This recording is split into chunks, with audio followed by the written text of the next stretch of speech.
हे boys, आप लोग कैसे हो। Rebirth of the first urban immortal emperor के पिछले एपिसोड में देखा था जो मैन कैरेक्टर उसने यहाँ पे जो मिस चू की बॉडी कॉल्ड पॉइजन उसकी बीमारी को ठीक कर दिया था और बदले में मिस चू ने मैन कैरेक्टर को माउंटेन साइड पे एक छोटा सा विला दिया था एज ए गिफ्ट के तौर पे। और फिर जो मैन कैरेक्टर उस विले में रहने के लिए चला जाता है और तभी वो अपनी बालकनी से कॉफी को पी रहा होता है, पर तभी उसकी नजर सामने वाली बिल्डिंग पे जाती है और वहां पे कुछ लोग एक लड़की को लेके आ रहे थे और उसकी हालत बहुत ज्यादा बुरी थी। और अब आगे तो यहाँ पे जो बंदे होते हैं वो लड़के को बेड पे लेटा देते और यहाँ पे एक बंदा कहता है निंक विनी, अगर तुमने मेरी पहले से बात मान ली होती तो मुझे इतना फोर्स नहीं करना पड़ा होता। और ये बंदे को दिखाया जाता है और उसका नाम होता है डायरेक्टर फैंग और कहता है मैं यहाँ पे पहले ही बहुत सारी लड़कियों के साथ मजे कर चुका हूँ और तुम यहाँ पे मेरे साथ इनोसेंट बनने का नाटक कर रही हो। और फिर उसके साथी होते हैं वो आ जाते और कहते कि डायरेक्टर फैंग इस लड़के को भी हमारे साथ शेयर करे, आप अकेले मजे उठा हुआ बिल्कुल सही नहीं है।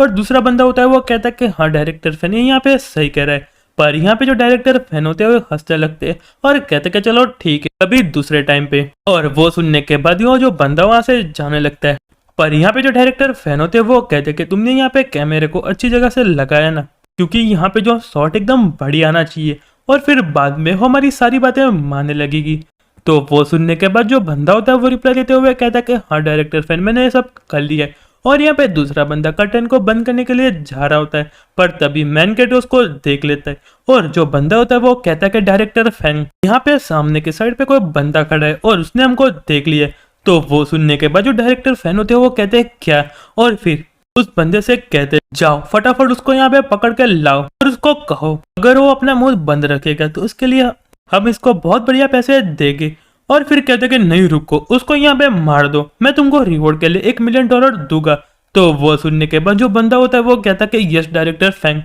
और तभी यहाँ पे जो मैन कैरेक्टर वो सामने से बिल्डिंग से उस वाली बिल्डिंग का ग्लास को तोड़ के अंदर आ जाता है। और फिर जो मैन कैरेक्टर होता है वो कहता है कि तुमने इस लड़की को यहाँ पे ड्रग्स दिया और मुझे मारने की बात कर रहे हो,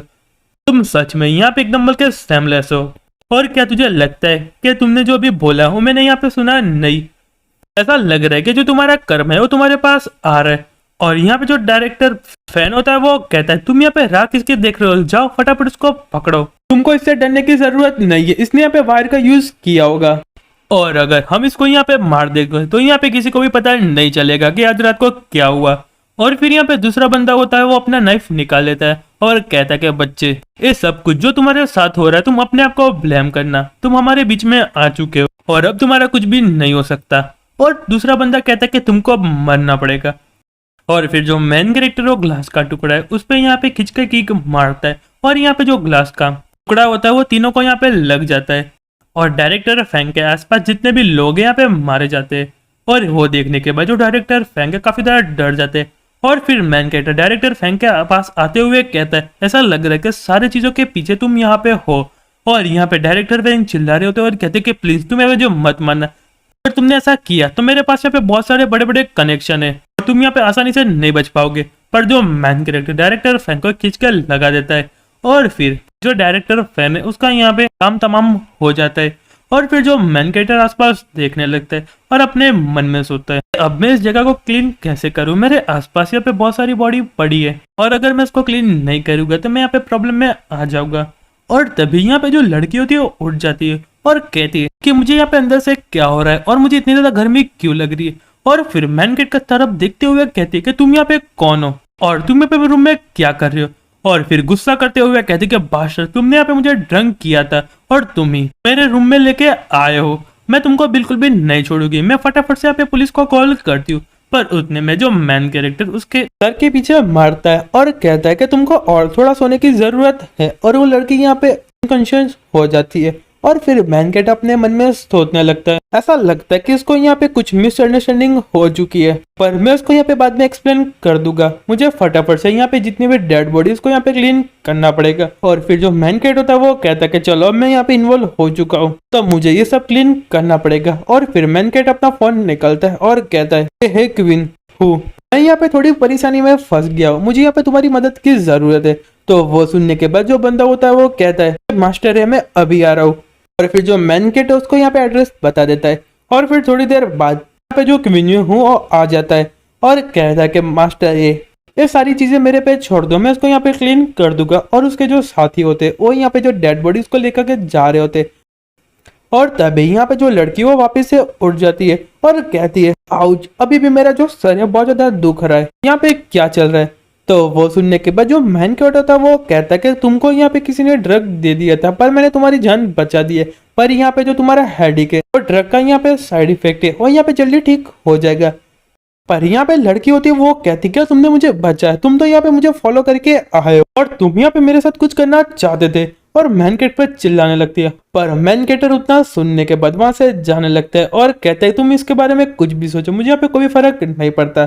और यहाँ पे जो लड़की होती है अपने मन में सोचने लगती है, वो अब काफी ज्यादा शांत था, मुझे लगता है कि मुझे यहाँ पे कुछ गलत फैमिली हो चुकी है। और अपने मन में कहती है कि मुझे यहाँ तक याद है जो डायरेक्टर फेंगे मुझे यहाँ तक लेके आए थे, और क्या ऐसा हो सकता है कि जो डायरेक्टर फेंगे उसने यहाँ पे जो ड्रग देने की कोशिश की है। और तभी उसकी नजर यहाँ पे कैमरा पे जाती है और कहती है कि लगता है यहाँ पे कुछ तो रिकॉर्डिंग हुआ होगा। और फिर यहाँ पे जो रिकॉर्डिंग को चेक करने लगती है और फिर उसको पता चलता है कि जो डायरेक्टर फेंगे उसने ये सब कुछ किया है। और उसको देखने के बाद काफी ज्यादा सैड हो जाती है और कहती है बंदा यहाँ पे काफी ज्यादा कैपेबल है, और वो यहाँ पे हमारी मेन गेट की बात कर रही होती है। और फिर हमको वहां से मैन गेट का हाउस दिखाया जाता है और यहाँ पे जो मैन गेट है उसने कल्टीवेशन प्रैक्टिस कर रहा होता है। और फिर जो मैन कैरेक्टर अपने मन में सोचता है कि मेरे आसपास जो स्पिरिचुअल एनर्जी है काफी ज्यादा अच्छी है, अगर मैं यहाँ पे मैं पुरानी जगह पे होता तो मुझे 10 दिन लगते हैं, जो यहाँ पे मेरी पावर है उसको यहाँ पे स्टेबल करने के लिए। जब मैं यहाँ पे मेरा कल्टीवेशन कंप्लीट कर लूंगा और उसके बाद मैं यहाँ पे लेस्ट स्टेज में ब्रेक थ्रू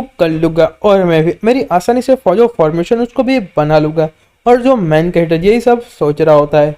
और अपने मन में कहता है कि इस लाइफ में जो मेरा फॉर्मेशन उसको मुझे कंप्लीट करना है। और तभी जो मैन कैरेक्टर का घर है उसके घंटी बजती है और जो मैन कैरेक्टर अपने डोर के पास पहुंचता है और जैसे ही डोर खोलता है वो लड़की होती है और उसको देखते हैं जो मैन कैरेक्टर होता है वो कहता है तुम यहाँ पे क्या कर रही हो, क्या तुमको यहाँ पे कुछ चाहिए। तो वो सुनने के बाद जो यहाँ पे लड़की होती है वो कहती है कि यहाँ पे बाहर की तरफ बहुत ज्यादा बारिश हो रही है और ऊपर से जो मेरा सिर है बहुत ज्यादा डर कर रहा है और मुझे यहाँ पे डर लग रहा है, इसलिए क्या मैं तुम्हारे साथ रुक सकती हूँ।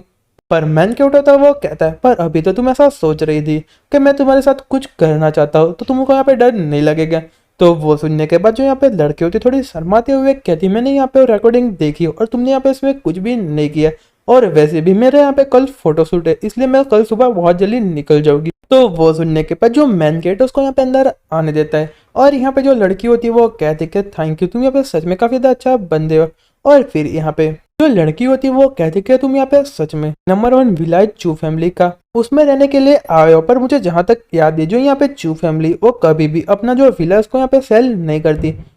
तो तुमने यहाँ पे कहाँ से इस विला को यहाँ पे बाई कर लिया। तो वो सुनने के बाद जो मैन कैरेक्टर होता है वो रिप्लाई देते हुए कहता है कि हाँ जो यहाँ पे चू फैमिली अपने विला को सेल नहीं करती, पर मैंने यहाँ पे चू फैमिली की बहुत बड़ी मदद की है, एज ए गिफ्ट के तौर पे मुझे इस विला को दिया है। और फिर कहता कि मैं सोने के लिए जा रहा हूँ और तुम यहाँ पे अपना मुंह बंद रखना और मुझे एकदम शांति चाहिए। तो वो सुनने के बाद जो लड़की होती है वो कहती कि मैं यहाँ पे कौन सा बोलने वाली हूँ, मैं भी अब सोने के लिए जा रही हूँ। और फिर जो मैन कैरेक्टर और ये लड़की दोनों एक ही बेड पे सो जाते। और यारो आपको क्या लगता है इतने बड़े विला में सिर्फ यहाँ पे एक ही बेडरूम होगा, या फिर जो राइटर वो यहाँ पे ढसा करके बैठा है, और या फिर जो यहाँ पे लड़की हमारे मैन कैरेक्टर प्यार में गिर चुकी है, मुझे कॉमेंट करके बताइए। और यहाँ पे जो लड़की होती है अपने मन में सोचती है मुझे यहाँ पे बहुत ज्यादा कंफर्टेबल लग रहा है इस बंदे के पास आके। और फिर यहाँ पे जो लड़की होती है वो कहती है मुझे यहाँ पे पहले कुछ गलत फैमिली हो चुकी थी तो प्लीज मुझे यहाँ पे माफ कर दो। तो वो सुनने के बाद जो मैन कैरेक्टर होता है वो कहता है हाँ ठीक है चलो यहाँ पे सो जाओ। और फिर जो मैन कैरेक्टर उतना कहने के बाद यहाँ पे सो जाता है। और यारो जो हमारा चैप्टर हो यहीं पे खत्म होता है, तो मिलता है नेक्स्ट वीडियो में, तब तक बाय बाय और सायोनारा।